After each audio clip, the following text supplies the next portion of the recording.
Hello dear student, आप सभी का हमारे यूट्यूब चैनल पे एक बार फिर से बहुत बहुत स्वागत है। तो यहाँ पे हम लेके आ चुके हैं ओपीएससी पीजीटी बॉटनी 2024 का पेपर सेकंड। तो यहाँ पे भी 100 क्वेश्चन है। मैंने सारा क्वेश्चन देखा, एनालाइज किया। तो यहाँ पे भी लगभग 65 से 70 क्वेश्चन तो एकदम सिंपल सिंपल है। 30-35 क्वेश्चन जो है ना, थोड़ा सा है लेवल के। उसमें से अगर बात करूँ तो 10-15 क्वेश्चन टफ रख सकते हैं और बाकी के मीडियम रख सकते हैं। 70 क्वेश्चन सिंपल ही है। तो यहाँ पे हम बात करेंगे सोल्यूशन का, आंसर देखेंगे। आप लोग देख रहे हैं वीडियो ना, तो फर्स्ट पेपर का भी देख के उसके नीचे भी मेंशन करिएगा कि कितना आपका सही है, और सेकेंड में भी इस वीडियो के आंसर के हिसाब से कितना सही है। फाइनल तो आपको आंसर की के बाद ही पता चलेगा। ठीक है, तो चलिए देखते हैं। चैनल पे नए हो ना तो सब्सक्राइब कर देना, अभी तक सब्सक्राइब नहीं किए हो। 10,000 हो जाए हमारे सब्सक्राइबर। इसके साथ साथ देखो, हमारा यहाँ पे बॉटनी का कोर्स भी है, चलता है सीईटी पीजी के लिए, ओपीएससी असिस्टेंट प्रोफेसर, कोई भी एग्जाम तैयारी कर रहे हो, बॉटनी जूलॉजी लाइफ साइंस का कोर्स है। सब कुछ हम यहाँ पे प्रोवाइड कर देते हैं, बाहर से कुछ पढ़ने की जरूरत नहीं होगा। ऐप का लिंक डिस्क्रिप्शन में है, ज्वाइन कर लेना। पेड चीज़ें भी है और वहाँ पे फ्री की भी चीज़ें हैं, तो आपको हेल्प ही होगा। चलो आओ क्वेश्चन पे चलते हैं, एक एक क्वेश्चन देखते हैं। इसको मुझे थोड़ा सा अरेंज करना पड़ेगा, मैं अरेंज कर लेता हूँ। जस्ट आप लोग बने रहिए साथ में, फिर एक एक क्वेश्चन देखेंगे। ठीक है भाई। पीडीएफ के रूप में देने में ना थोड़ा सा दिक्कत होता है। जस्ट इसको भी इस साइड लगा लूँ, फिर इसको थोड़ा सा कर दूँ मैं ऊपर। अब आपको विजिबल होगा सही तरीके से। तो पहला क्वेश्चन आपके सामने यहाँ पे दिख रहा है कि the flowering is induce by in long day plant. तो लॉन्ग डे प्लांट में फ्लावरिंग कौन इंड्यूस कराता है? तो लॉन्ग डे प्लांट में फ्लावरिंग, एक मिनट यार, ये अपने आप पेन चल रहा है। हाँ, लॉन्ग डे प्लांट में फ्लावरिंग कौन इंड्यूस कराता है? Just wait. कभी कभी सिस्टम रहता है ना, अपने आप ही काम करने लगता है, तो दिक्कत हो जाता है। तो लॉन्ग डे प्लांट में फ्लावरिंग को इंड्यूस कराने के लिए होता है रेड लाइट। ये क्या करता है? पी आर फॉर्म को ना पी एफ आर फॉर्म में कन्वर्ट करता है। रेड लाइट क्या करेगा? पी आर फॉर्म को पी एफ आर फॉर्म में कन्वर्ट कराएगा। तो ये पी एफ आर फॉर्म रहेगा ना, ये फ्लावरिंग कराएगा लॉन्ग डे प्लांट में, तो रेड लाइट इंड्यूस कराएगा, तो रेड लाइट। और शॉर्ट डे में फार रेड कराएगा, पी एफ आर फॉर्म को पी आर फॉर्म में कराएगा। समझ गए ना? अगला क्वेश्चन है plant hormone not produce in. तो देखो, प्लांट हार्मोन जो है सूट टिप और रूट टिप पे बनेगा, लीफ एंड फ्लावर में बनेगा, ग्रोइंग फ्रूट टिश्यू में भी बनेगा। लेकिन प्लांट हार्मोन जैसे एनिमल में हार्मोन बनाने के लिए स्पेशल ग्लैंड चाहिए ना, तो प्लांट के केस में ऐसा कोई स्पेशल ग्लैंड नहीं होता है। तो प्लांट में क्या होगा? हार्मोन किसी ग्लैंड में नहीं बनेगा। समझ गया आप बात को? ओके, थिकनेस बढ़ा लेते हैं। अगला है प्रिकर्सर ऑफ एथिलीन हार्मोन। तो एथिलीन का प्रिकर्सर कौन है?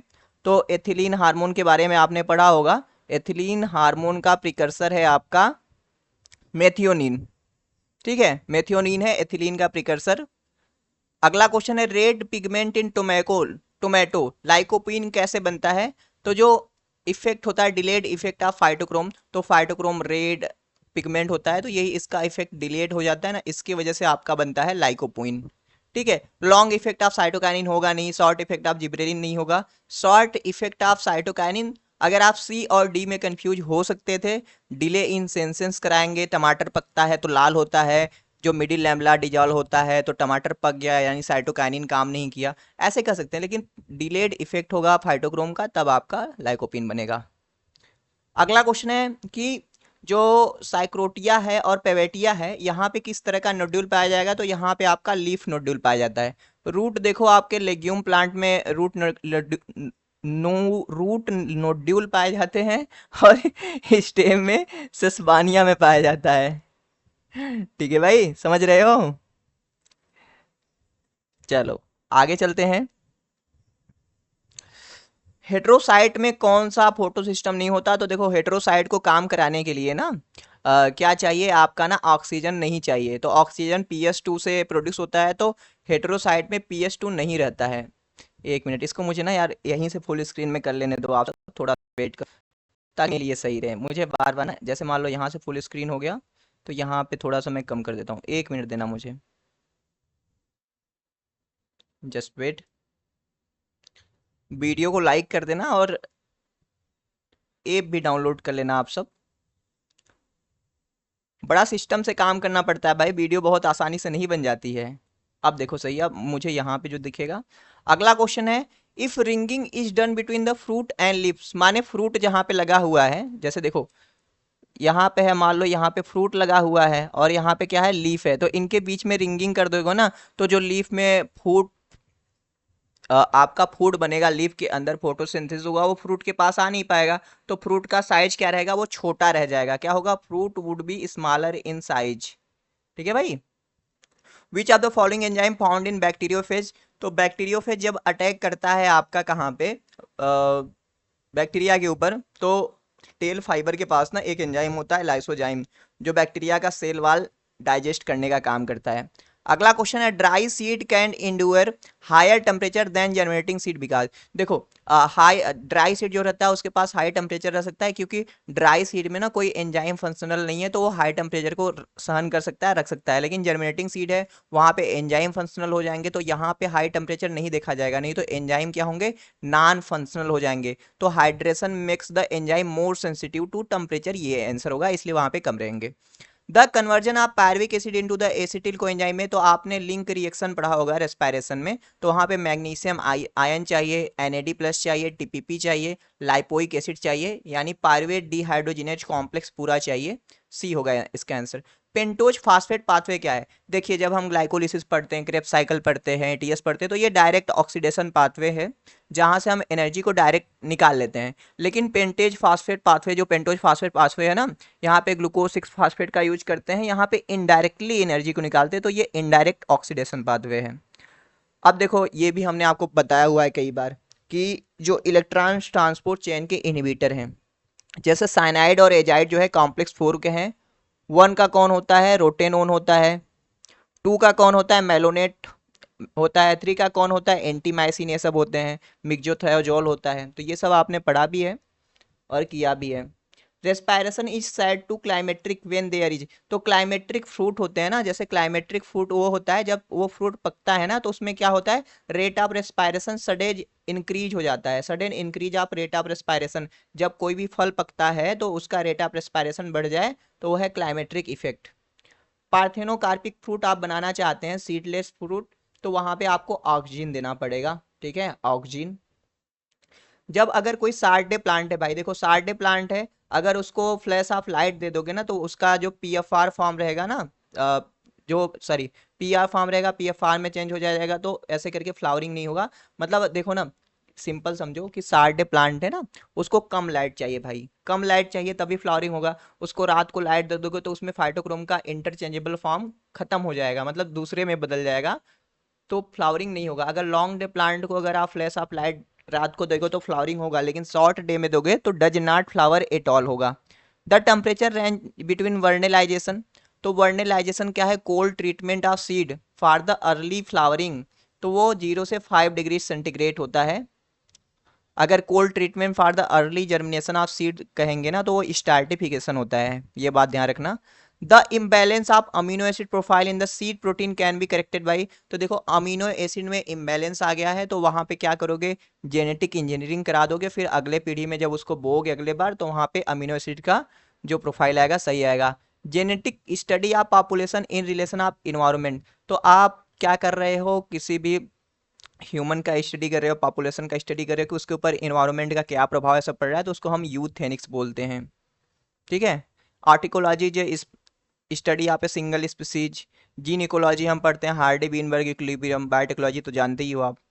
The pair of hormone required for callus differentiation, तो ऑक्सिन और साइटोकाइनिन होता है भाई, अगर ज्यादा ऑक्सिन दोगे तो रूट बनेगा, ज्यादा साइटोकाइनिन दोगे तो सूट बनेगा।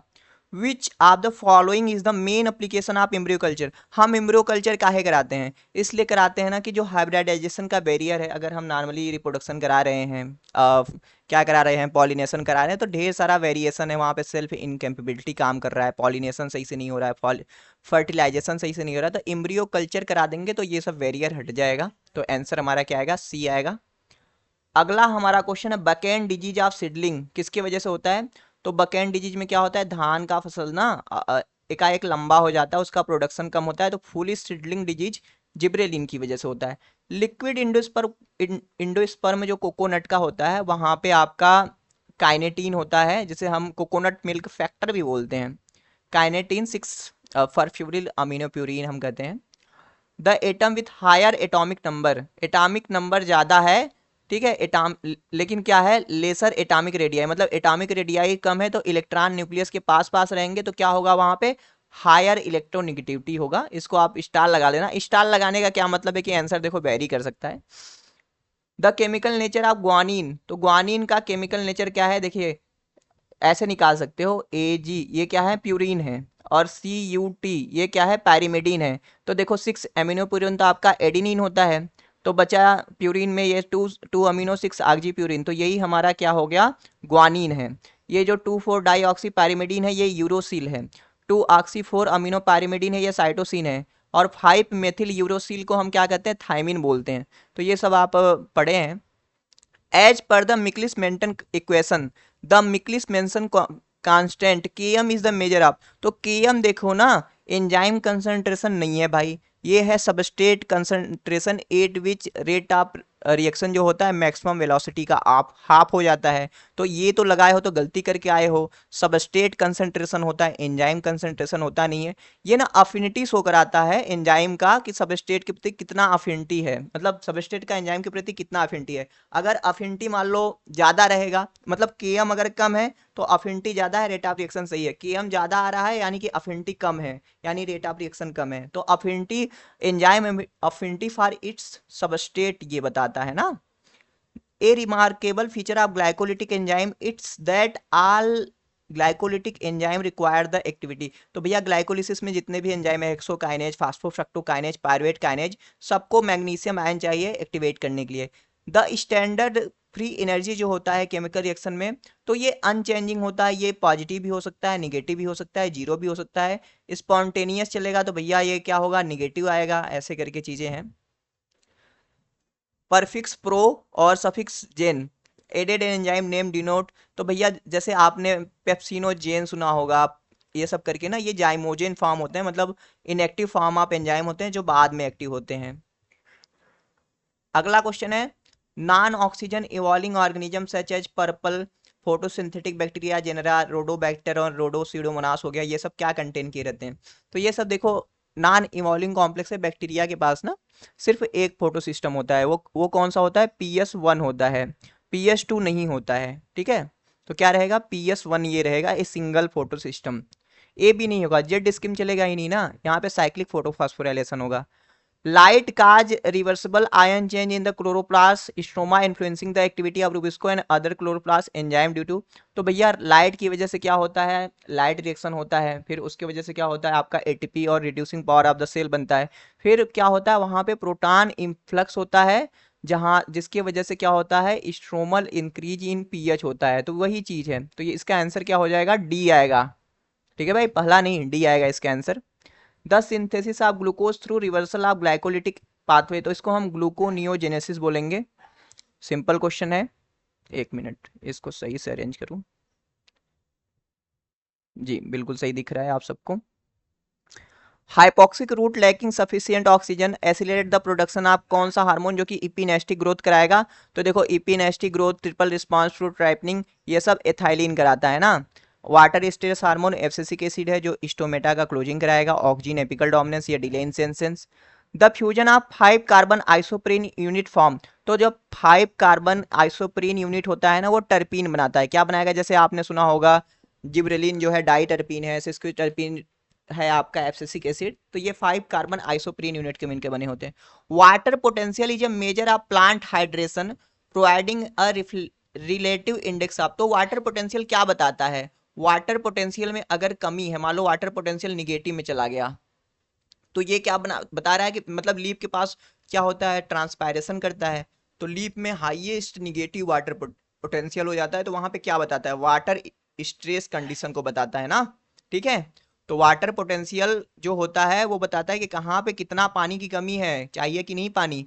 The sieve tube element of most angiosperm are rich in, तो स्यू ट्यूब एलिमेंट जो होता है मोस्ट एंजियोस्पर्म ने, वहां पे देखोगे पी प्रोटीन बॉडी रहेगा। अगर फ्लोएम ट्रांसलोकेशन की वजह से कहीं भी डैमेज हो रहा है तो उस डैमेज को सील करेगा, वहां पे कैलोस को जोड़ेगा, ठीक है, ऐसे करके काम करेगा, तो पी प्रोटीन होगा।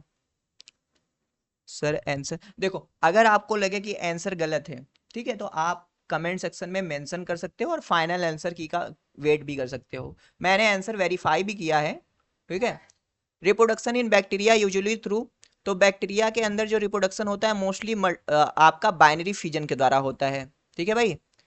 The bacteria with multiple flagella arrangement arising from the single end are called, तो सिंगल एंड से मतलब देखो फ्लैजला जो है ना एक एंड से ऐसे ढेर सारा, तो लोफो ट्राइकस फ्लैजला इसे बोलेंगे। The chemical nature of fibrillin of pili of gram negative bacteria, तो जो पाइली रहेगा ग्राम नेगेटिव बैक्टीरिया में ये क्या रहेगा, प्रोटीन रहेगा ना। अगला क्वेश्चन है the shape of comma bacteria, slightly ये कर्व होता है तो उसे हम क्या कहते हैं, तो इसे विब्रियो कहते हैं। बहुत ही सिंपल क्वेश्चन। वायरस जो है इसका मतलब होता है, वायरस का मतलब होता है पॉइजन, और ये लैटिन वर्ड से आया है। वायरस की खोज इवानोवस्की ने किया था, क्रिस्टलाइज स्टैनले ने किया था, कंटाजियम वाइबम फ्लूइडम बेजरिंकी ने बताया था। The combined effect of two unrelated virus, मतलब देखो एक वायरल इन्फेक्शन है, अगर उसी में डबल वायरल इन्फेक्शन हो गया तो ज़्यादा ही मतलब डैमेज होगा, ज़्यादा ही बुखार तबीयत खराब होगा, तो उस इफेक्ट को हम सिनर्जिस्टिक इफेक्ट बोलते हैं, सिनर्जिस्टिक, ठीक है। अगला क्वेश्चन है the virus that infect and replicate with in bacteria, तो भैया बैक्टीरियोफेज है, बहुत ही सिंपल क्वेश्चन है। अगला हमारा क्वेश्चन है कैंकर ऑफ टोमेटो, तो कैंकर ऑफ टोमेटो किससे होगा, बैक्टीरिया से होगा, जैंथोमोनास से। The core of tobacco virus virus contain, tobacco Mosaic virus का कोर क्या कंटेन किया होता है, तो वहां पे सिंगल स्टैंडर्ड आरएनए होता है, हेलिकल। साइक्रोफिलिक बैक्टीरिया क्या टॉलरेट कर सकता है, तो ये एक्सट्रीम लो टेम्परेचर को टॉलरेट कर सकता है ना। साइक्रोफाइल का मतलब होता है लो टेम्परेचर पे, एक्सट्रीम कोल्ड पे रहेगा। ग्राम स्टेन क्या है, तो ग्राम स्टेन एक टेक्निक है जो क्रिश्चियन ग्राम ने डेवलप किया था, ग्राम पॉजिटिव और ग्राम नेगेटिव बैक्टीरिया को आइडेंटिफाई करने के लिए, ठीक है। इन्होंने क्रिस्टल वाले सैफ्रेनिन आयोडीन का यूज किया था। डबल स्टैंडर्ड डीएनए कहाँ पाया जाएगा, देखो यहाँ पे तो सिंगल स्टैंडर्ड डीएनए रहेगा, रियो वायरस में डबल स्टैंडर्ड आरएनए रहेगा, ठीक है, डीएस आरएनए रहेगा, टीएमबी में सिंगल स्टैंडर्ड आरएनए रहेगा, तो हर्पीज वायरस के पास क्या होता है, डबल स्टैंडर्ड डीएनए रहता है। What is the true about course of virus movement in plant, तो देखो प्लांट में क्या होता है, रूट के तरफ से सूट के तरफ वाटर का मूवमेंट होता है, तो वायरस मोस्टली जाइलम के थ्रू ट्रेवल करते हैं, तो ये कैसे करेंगे movement, root to shoot movement is more rapid रहेगा ना, ठीक है। Which of the following is true about viruses, तो वायरसेस ये रेस्पायर नहीं करते हैं, बिल्कुल सही बात है। They are unable to reproduce, गलत बात है, रिप्रोड्यूस करते हैं भाई। They possesses a well defined cellular structure, गलत बात है। They do not have capability to mutate, ये भी गलत बात है, म्यूटेशन हो सकता है। अगला हमारा क्वेश्चन है प्रोटीन कोट ऑफ वायरस को हम क्या कहेंगे, तो प्रोटीन कोट ऑफ वायरस को हम कैप्सिड कहेंगे, और कैप्सिड के यूनिट को कैप्सोमियर कहते हैं, तो ये यूनिट है, ठीक है। आंसर हमारा कैप्सिड आएगा। Sexuality in bacteria first discovered by, तो सेक्सुअलिटी इन बैक्टीरिया सबसे पहले डिस्कवर्ड किया गया था लीडरबर्ग एंड टैटम, ही मैं मारूंगा क्योंकि इन्होंने ही सबसे पहले कंजुगेशन देखा था, तो वहां पे सेक्स पाइलस बनता था, कंजुगेशन होता था, तो ऐसे करके वो रिप्रोडक्शन करते थे। The enzyme present in lysosome are optimally active at, तो लाइसोसोमल एंजाइम जो रहते हैं वो पीएच 5 पे काम करते हैं, तो इसको हम एसिडिक पीएच कहेंगे ना, ठीक है जी। अगला हमारा question which of the following is not correct about Mendelian population, तो मेंडेलियन पॉपुलेशन के लिए क्या करेक्ट नहीं है, तो फ्री फ्लो ऑफ जीन बिल्कुल सही बात है, वहां पे सेल्फ पॉलिनेशन क्रॉस पॉलिनेशन हो रहा था, तो ये तो सही है। डिसिमिलर जेनेटिक कंस्टिट्यूशन, तो ये भी सही है। सिमिलर जीन कंपोजिशन नहीं भाई, मेंडल का जो पॉपुलेशन वो स्टडी कर रहे थे वहां पे सिमिलर जीन कंपोजिशन नहीं था, वो वेरिएशन की बात कर रहे थे ना, कि अलग अलग वेरिएशन होता है, तो यही हमारा आंसर होगा। यहाँ पे सिमिलर नहीं, डिसिमिलर, वेरिएशन मतलब डिसिमिलरिटी की बात करेंगे। अगला क्वेश्चन है मियोटिक इरेगुलरिटी कब होता है, तो मियोटिक इरेगुलरिटी मतलब जब डिवीजन होता है, क्रोमोसोम का पेयरिंग होता है ना, तो वहां पे क्या हो जाता है कि अलग अलग जैसे साइज के क्रोमोसोम आते हैं ना, तो आर्म छोटे बड़े होते हैं, तो वहां पे हेट्रोजाइगस ट्रांसलोकेशन हो जाता है, कुछ आर्म टूट के इधर, कुछ आर्म टूट के उधर हो जाता है, जिसकी वजह से क्या होता है भैया, डिजीज कंडीशन बन जाता है। Which are the following is the sex linked disorder, तो आप देखोगे X linked sex linked disorder होगा कलर ब्लाइंडनेस, ठीक है। डार्क स्किन कलर ये तो भैया आपका देखोगे तो पॉलीजेनिक इनहेरिटेंस में आएगा। पॉलीडेक्टाइली एक तरह का डोमिनेंट म्यूटेशन आएगा। Sickle cell anaemia autosomal recessive है, ये ऑटोसोमल डोमिनेंट है ना पॉलीडेक्टाइली, और ये ऑटोसोमल रिसेसिव है सिकल सेल एनीमिया। सीडोपोडिया क्या है? तो सीडोपोडिया साइटोप्लाज्मिक प्रोजेक्शन होते हैं, साइटोप्लाज्म ही बाहर निकला होता है जो थोड़ा मूवमेंट में काम करता है।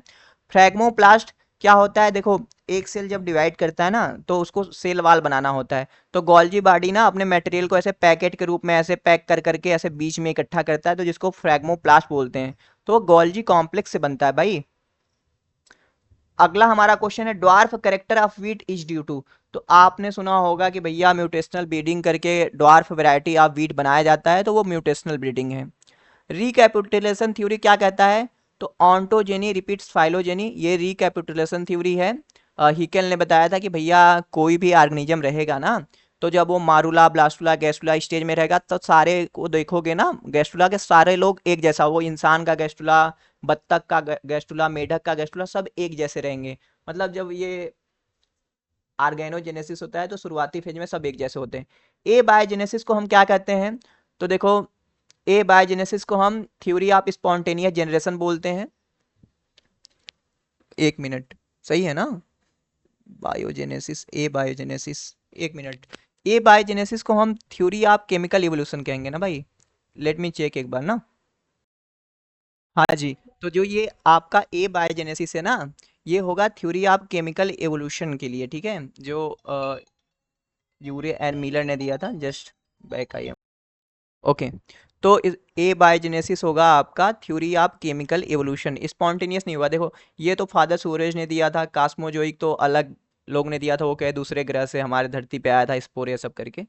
The disc shape structure present on the region of primary construction on the chromosome, तो इसको हम काइनेटोकोर कहते हैं भाई, जहाँ पे हमारा स्पिंडल फाइबर आके लगता है। न्यूक्लियर मेम्ब्रेन कहाँ पे एब्सेंट होता है? तो न्यूक्लियर मेम्ब्रेन प्रोकैरियोटिक आपके मोनेरा में नहीं होता है। यहाँ पे कुछ प्लांट के नेम दिए गए हैं, कह रहा है डायोसियस कौन होगा, यानी मेल फीमेल फ्लावर अलग अलग अलग अलग किस्में, डायोसियस यानी कि अलग अलग होगा ना, अलग अलग कहाँ पे होगा? तो आप यहाँ पे देखोगे तो पपाया आपका क्या रहेगा, डायोसियस में आ जाएगा। पपाया का पेड़ अलग अलग होता है। ऐसा कौन सा हार्मोन है जो बोल्टिंग यानी कि इंटरनोडल इलोंगेशन कराएगा, रोजेट हैबिट को वाइन हैबिट में बदलेगा? तो वो आपका जिब्रेलिन है। सिंपल सिंपल क्वेश्चन है। डीएनए रिप्लिकेशन में जब 5 प्राइम से 3 प्राइम पोलैरिटी की तरफ रिप्लिकेशन होता है तो ये आपका कंटिन्यूअस होता है, एक लगातार डीएनए का सिंथेसिस होता है।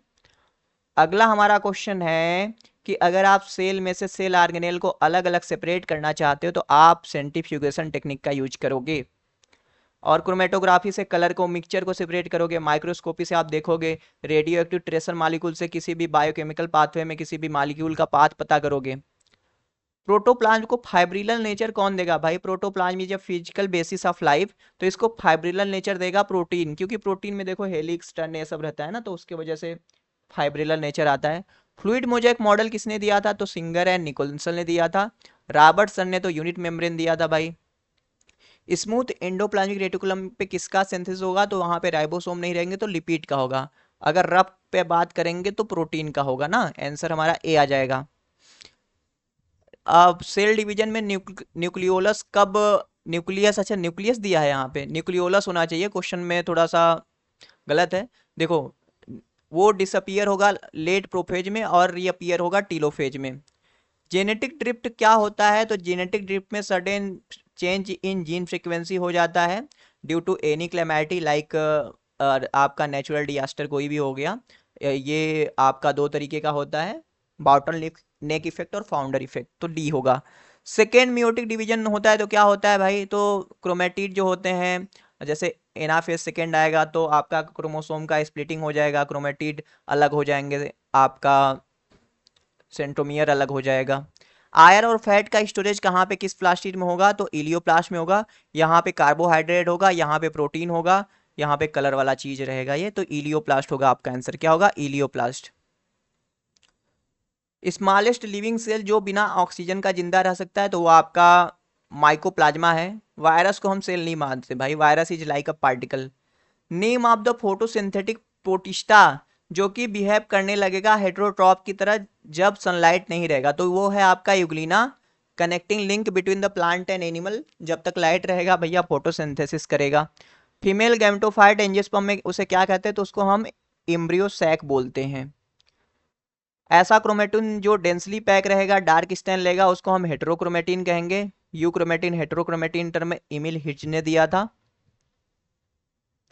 इंट्रान को रिमूव कराना, एक्जान को जोड़ देना, इसको बोलते हैं स्प्लिट जीन से अलग करना, तो स्प्लाइसिंग होता है, ठीक है। सॉप एंड रॉबर्टिस ने यह काम किया था। टेलिंग कैपिंग ये सब तो भैया mRNA प्रोसेसिंग का पार्ट है।